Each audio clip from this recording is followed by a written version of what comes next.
I swear I didn't mean to stare. But sometimes, when something feels like it's slipping past the edge of what's allowed, you can't look away. Her back was to me at first, pouring wine at the kitchen counter, her shoulders relaxed, the strap of her dress slipping slightly off one side like it didn't care to behave. The house was quiet. My friend had gone out to pick up pizza, and I'd said I'd wait. Alone. Inside. With her. Mrs. Hale. A name I used to hear when I was 12, and she'd call from the car to pick us up from football practice.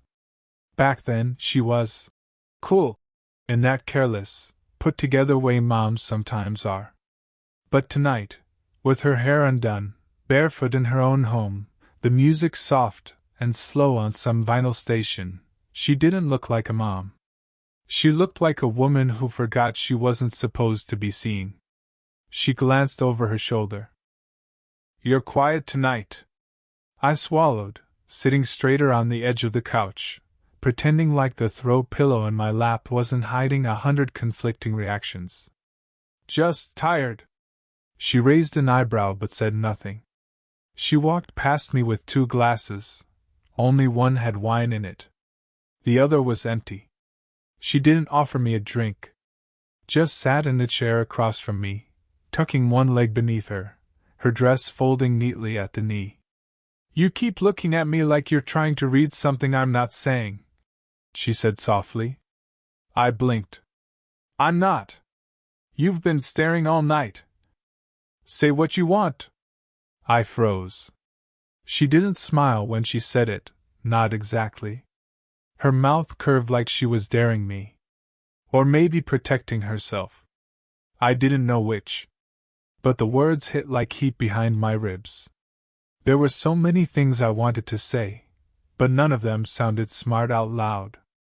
That she smelled like cedarwood and clean laundry. That her eyes didn't match the ones I remembered from years ago. They were tired now, but warmer. That I kept wondering what her hair would feel like between my fingers. I didn't say any of that. So I asked the safest unsafe question I could think of. "Do you ever get lonely?" Her expression didn't change. But she leaned back, slowly, carefully, like that question made her reevaluate something. "Sometimes," she said. "Not in the way people expect." Silence stretched between us. The house felt warmer all of a sudden, even though the windows were open. A breeze moved the curtains. I couldn't tell if her knee had shifted closer to me, or if I just imagined it. Her eyes locked on mine. Not playful. Not teasing. Just quiet. I was the first to look away. The air between us felt thin, like if I moved the wrong way, something would snap or fall or get pulled out into the open. That's when the doorbell rang. She didn't move. Neither did I. But her voice cut through the stillness. "Don't answer it." And I knew in that moment, whatever this was, it hadn't just been in my head. She didn't move when she said it. "Don't answer it."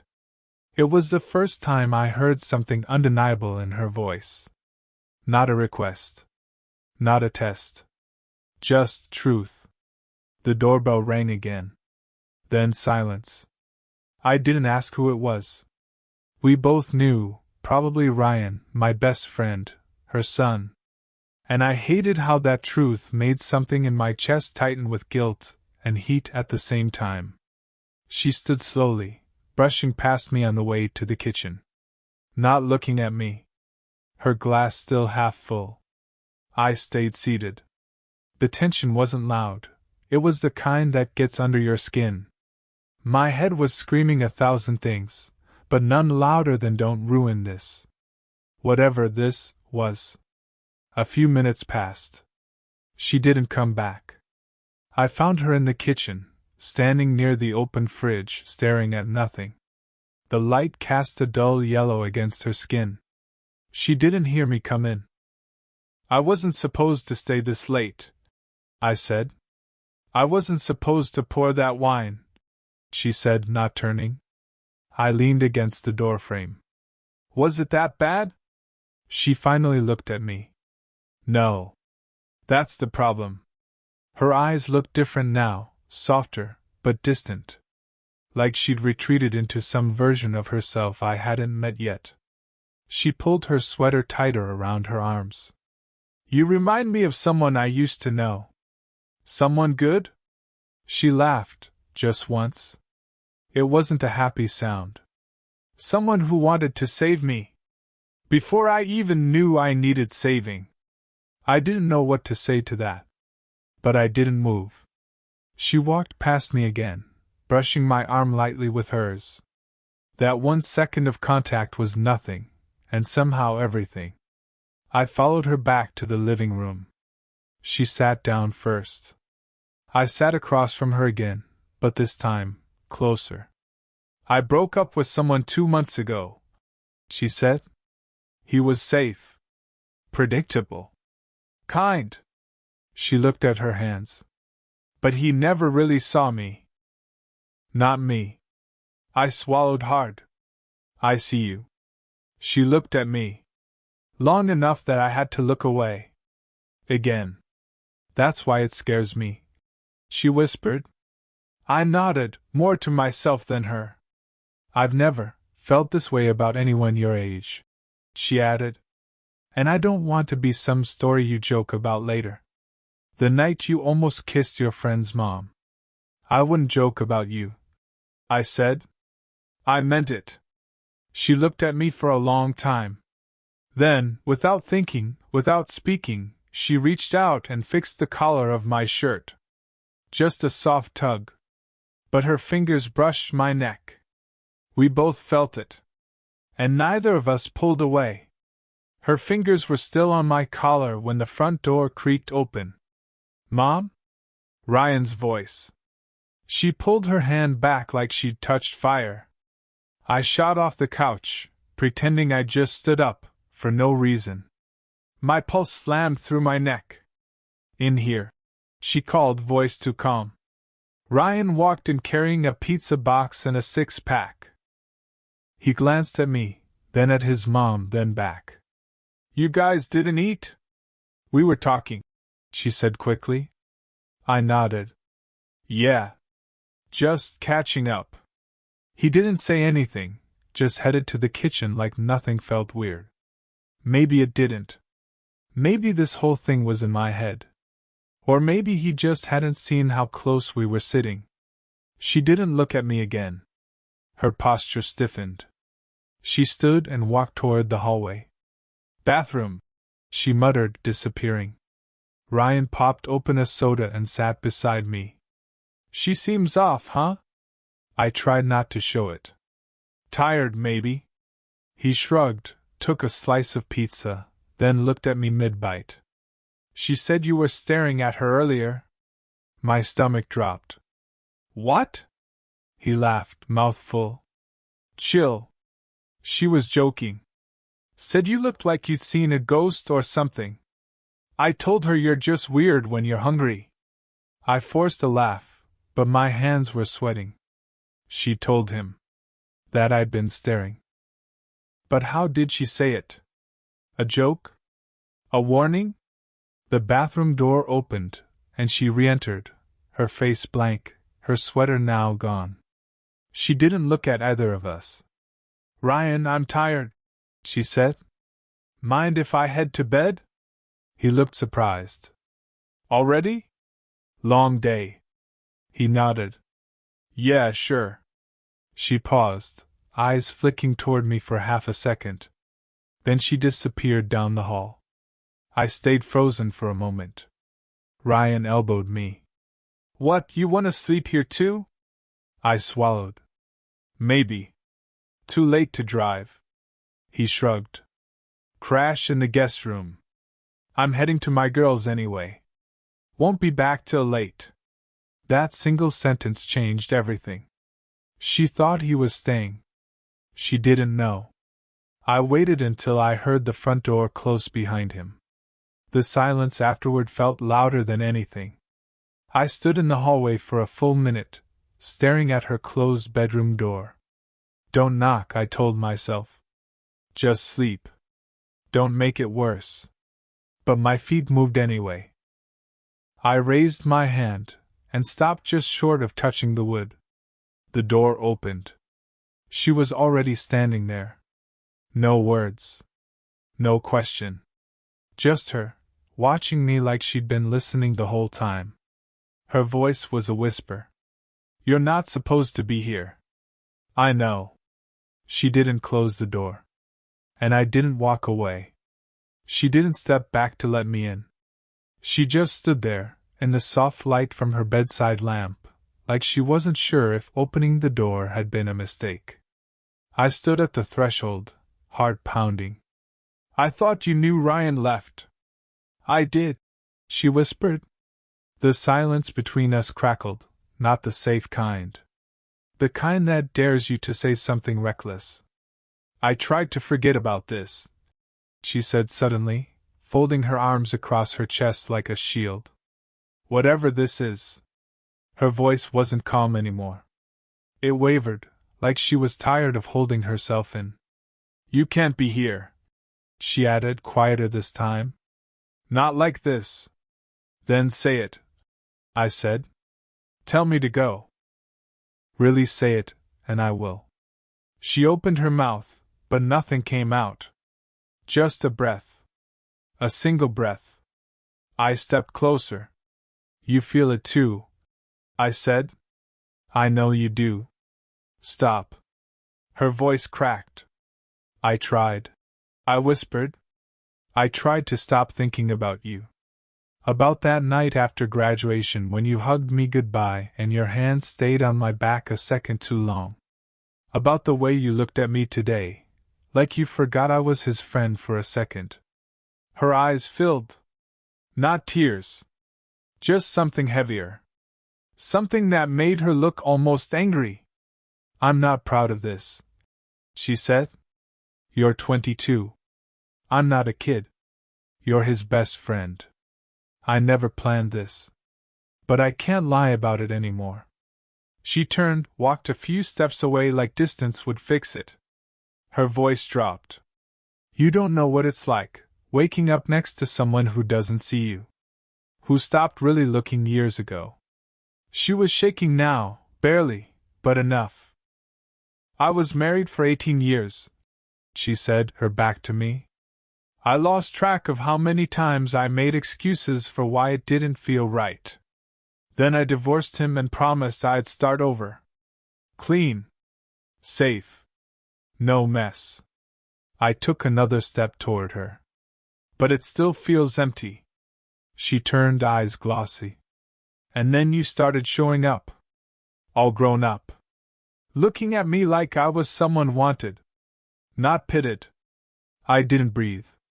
She reached out then, not fully, not boldly, just her fingers brushing the sleeve of my shirt. I shouldn't want this, she said. But you do, I replied. She didn't deny it. Her hand stayed there, trembling slightly. Then, footsteps. Outside. A voice. Mom? Ryan. Again. She flinched, her hand dropping like she'd been burned. Her face drained of color. Don't say anything, she mouthed. I stepped back, pulse screaming. His footsteps drew closer. She grabbed the door, half closed it, but looked at me one last time. And I knew something had shifted. Something irreversible. Ryan didn't open her bedroom door. Just passed by, his footsteps retreating toward the kitchen. I exhaled, too soon. A second later, his voice echoed down the hallway. Hey, you left your phone on the counter. It lit up. Thought you should see it. He was talking to her. She blinked, then stepped into the hallway, half pulling the door behind her. I backed farther into the room, out of sight. I could hear every word. Who's texting you this late? Ryan asked, a casual tone covering something sharper underneath. She hesitated. It's nothing. Work stuff. You sure? A pause. It looked like his name. Nate. My chest locked. Nate was me. It's not what you think, she said. I wanted to disappear. What do I think, Mom? His voice was flat now. That my best friend's texting you after midnight? That you just happened to be in your room with the door half closed after I left him in the living room? The silence that followed was a knife. Tell me it's not what it looks like, he said, softer now, hurt in his voice, not anger. I heard her take a step forward. Ryan, please, are you serious right now? He cut in. With him? I stepped into the doorway. I couldn't stay hidden anymore. His eyes met mine. Disbelief turned to betrayal in an instant. Well, he muttered. So it is true. Ryan, I tried, but nothing sounded right. Nothing could. He laughed. Not like it was funny. Like he couldn't believe the two people he trusted had just turned into strangers in front of him. You couldn't find anyone else? He snapped at her. You had to go after him? She flinched like he'd hit her. It wasn't planned, she whispered. That makes it worse. I didn't mean for it to happen. But it did, didn't it? He turned to me, shaking his head. All those nights you came over, all those times I said she was like family to me, was that just convenient for you? No, I said quickly. I swear it wasn't like that. Then what was it? His voice cracked. You looking for some kind of thrill? Wanting to see if you could cross the line and still be my friend? I care about her. He went still. Like the words physically stunned him. Then he stepped back. You know what? Both of you, you deserve whatever mess this becomes. He walked out, slammed the front door hard enough to shake the floor. She stared at the spot where he'd been, silent. Her hands trembled at her sides. I ruined it, she said quietly. I didn't know if she meant her relationship with him, or with me. Maybe both. But I walked toward her anyway. And for once, she didn't pull away. She didn't speak for a long time. She just stood in the hallway, still staring at the door Ryan had slammed. Her shoulders shook once, not with crying, just from holding too much in. I never meant for him to find out like that, she finally said. Not like that. I know. I shouldn't have opened the door tonight. You didn't, I whispered. I did. She looked at me then, really looked, and something in her face crumbled. The mask she always wore in front of him, in front of me, maybe even in front of herself, it broke. I'm so tired, she said. Of doing the right thing. Of pretending I don't want something just because it's complicated. I walked toward her, slow. Careful. Like she might disappear if I moved too fast. You don't have to pretend anymore, I said. She gave a short, broken laugh. Yes, I do. I'm a mother. I'm the adult. I'm the one who should have known better. You did know better, I said. So did I. And we still wanted it anyway. Her eyes welled up again, but she blinked fast, swallowing it back. He's going to hate me. Maybe for a while, I said. But not forever. You're sure about that? No, I admitted. But I'm sure about this. I reached for her hand, and this time, she didn't hesitate. It felt like something final and something beginning, all at once. We can't take it back, she whispered. I wouldn't want to. Her lips parted, but she didn't answer. Her hand tightened around mine instead. And that said more than anything else could have. I leaned in slowly, not for a kiss, not yet, just close enough to feel her breath. Close enough to see the tiny scar beneath her lip I'd never noticed before. What happens now? I asked. She didn't respond right away. Just leaned her forehead against mine and closed her eyes. Then softly, like she was afraid the truth would collapse the moment, she said, We figure it out. I could have kissed her right then. But I didn't. Not yet. Not because I didn't want to. But because for the first time, she wasn't running. And neither was I. It's been a month since that night. A long, messy, quiet month. Ryan hasn't called me once. I sent 2 texts. Both left on read.